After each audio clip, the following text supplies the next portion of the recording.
not get the exposure because they are busy with their family, and especially in rural areas, they don't get a chance to hone their skills. I try and do what I can to help people, especially in the rural area, especially women. And the only the only goal that I have is that every woman should have a house of its own, so that he doesn't have to ask for his husband or his father or his brother. So that is all I want, that all women should have their own home without anyone else's money. That's all I think we should do. The moment she's burst onto Bollywood, and to the time that she has owned it, clever Deepika, I saw that. To the time where she's owned it, she has metamorphosed from a beautiful face to a powerful voice. And I think it's clear that Vogue has been in love with her through the entire process. For me, she perfectly embodies and exemplifies what Homi's film is trying to convey. An empowered woman is one who makes her choices, and I think, Deepika, you've made all the right ones. My question to you is, what does freedom of choice mean to you as a woman? Hi everyone, good evening. I think to put it very, very simply, and I was saying this earlier, someone was asking me, I think it very simply boils down to being the person that you want to be, you know. I think I grew up in a family where there's me and a sister and my mom, and my father's the only male person in the house. And all of us have a voice, you know. If we had an opinion, we were allowed to share. You know, my parents never said, oh, you have to, or my father never said, oh, you know, you have to do this and you have to do that. So I think stemming from that, I've always as a child been allowed to voice my opinion or to just be the person that I want to be. And I think that's when I at least personally feel truly empowered, when you're not caged, you know, when you don't succumb to expectation, you know, when you speak your mind or you do the things that you want to do and you do the things that make you happy. Yeah, thank you.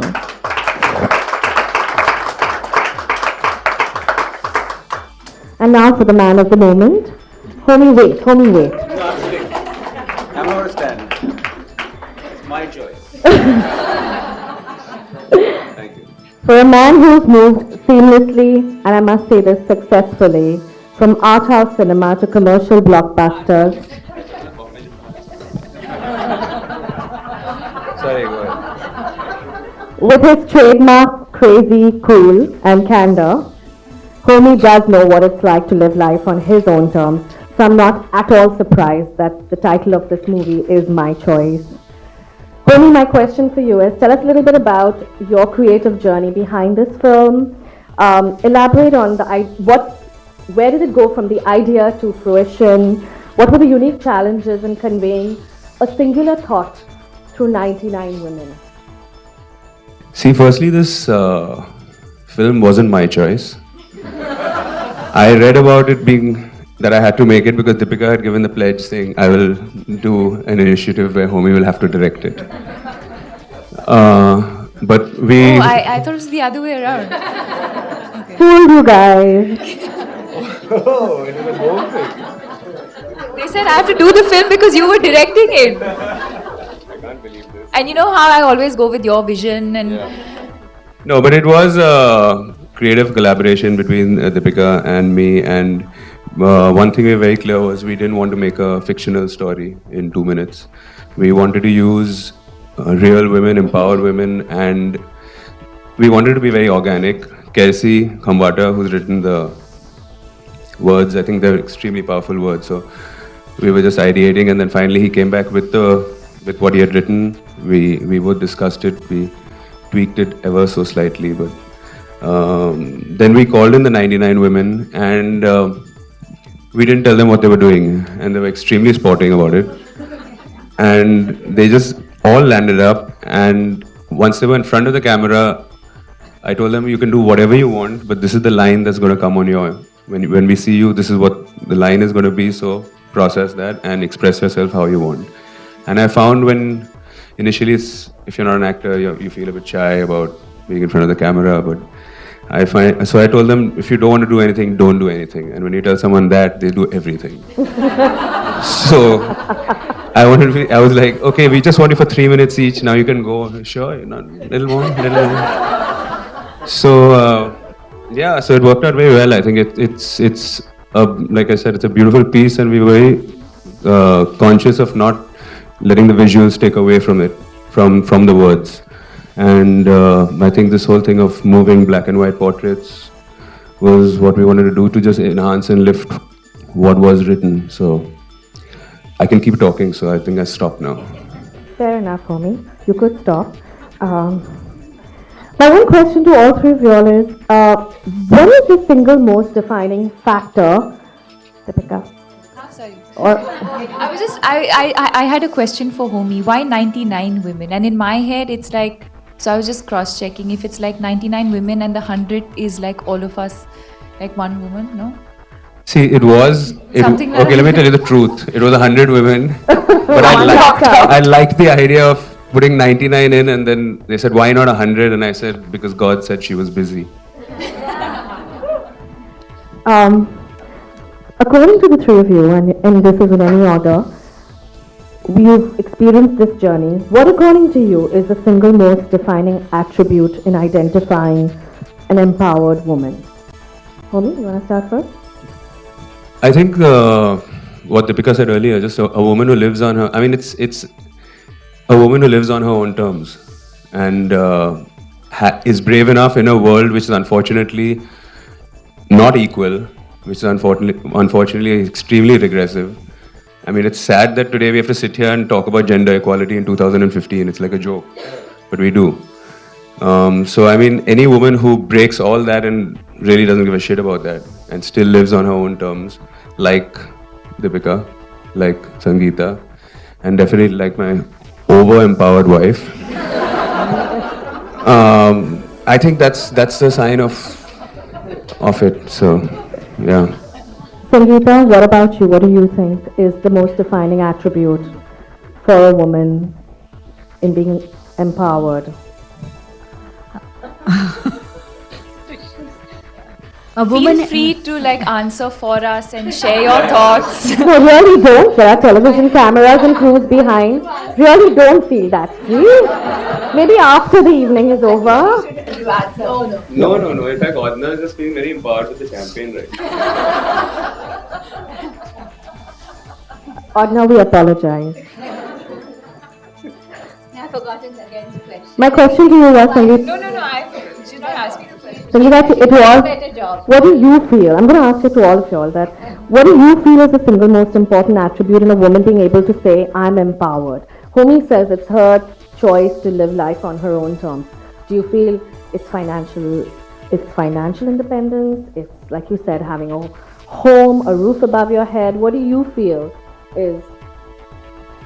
Firstly, the financial independence is very, very important. But I think a woman has their own guts. If a woman decides that she wants to do something, a woman does it, in spite of odds. So I think a woman has the intrinsic nature to do exactly what your heart tells you. Okay, great. Yeah. Deepika?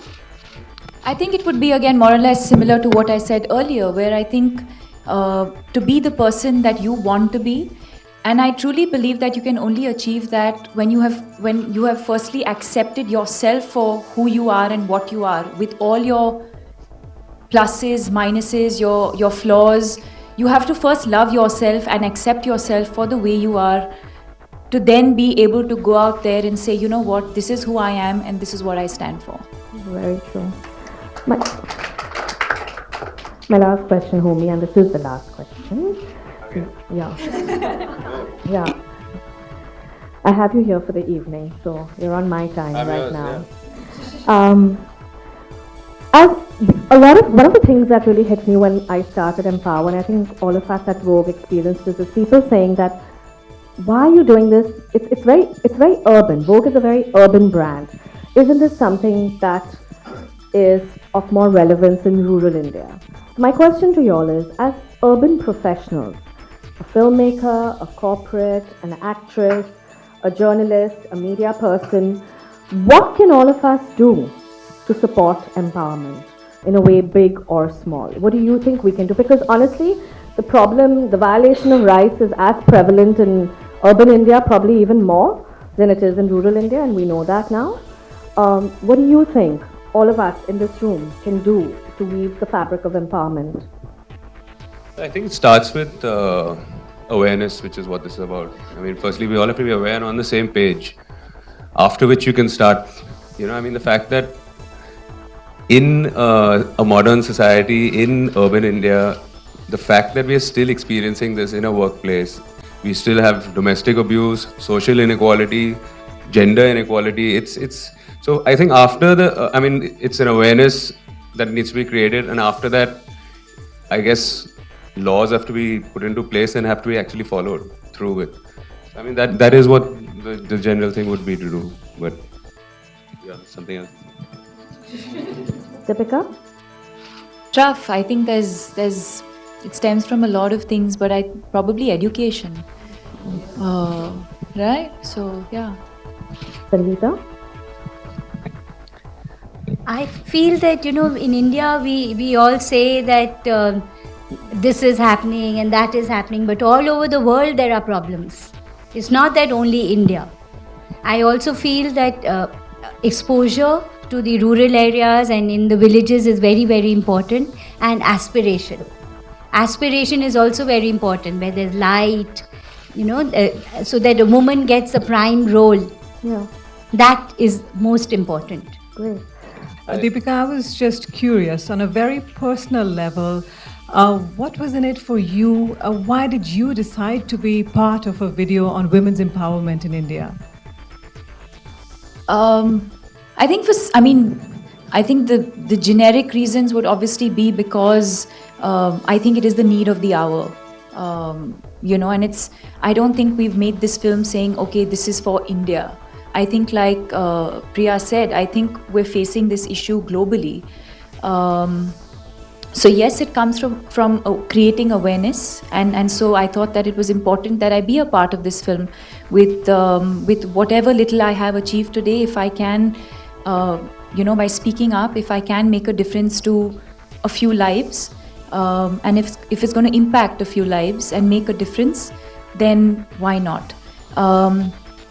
Also because I believe in the Vogue initiative, not just with this film, but the idea of the entire Vogue empowerment initiative, and the fact that Homie, for me it's really he's given me Cocktail, he's given me Finding Fanny. Sorry, I have to bring it back to the films, but I think he sees something in me that I guess I wouldn't say other people don't, but I think he sees me very, very differently. And it was a phone call, and he was like, I think we should do this, and I was on. So it's as simple as that. May I now request Sangeeta, Deepika, and Homie to please sign the film poster. And I'll also be inviting all the women who are a part of the film to then come on board and sign it as well. That'd be very cool.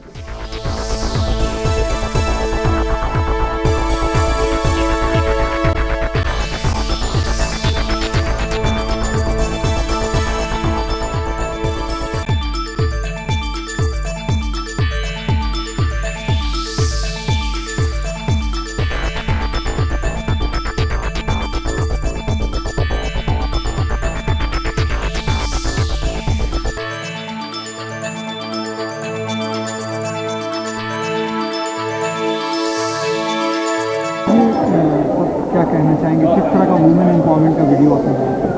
Ji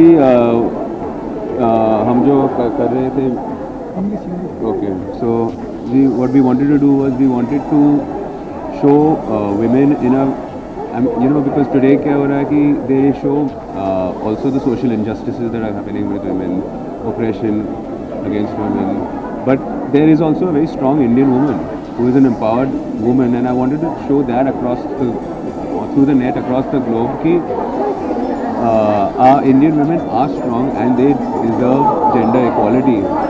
Every woman deserves gender equality, not just an Indian woman. And I think that was what it was about. It was to show that, we wanted to portray that, and it was very organic because we used non-actors, all walks of life, and while the words were being said and they were in front of the camera, it was the first time they were hearing to Unloko, they had to react to that at that point and express themselves and process what they were hearing, and that's how we came about with the idea. Well, that was the pledge we made at that time. So, Vogue, when they asked us, what can you do for women's empowerment, what will you do for the initiative, we were just, I think, coming off the film Finding Fanny, and we said, chal, we'll get together and we'll creatively collaborate and do a 2.5-minute piece. In UK, daily 250 rapes are happening. Yeah. What do you want to say about rape in India or Delhi also? It's not about India or Delhi. I think it is the most disgusting, regressive, and it is pathetic that it is sad that today, in today's day and age, we have to actually start a movement to discuss gender equality. We are so way back. It's almost like we live in the medieval ages. You know, I mean, recently there was a film out where as soon as you leave NH10, they said that as soon as you leave the city, it's a different world, it's a different system, it's lawlessness, and it's in this space, and it's sad that we are in a situation like that today. But I genuinely feel it is an extreme problem. It is not a small problem. It's an extreme problem. It affects women all over and the world.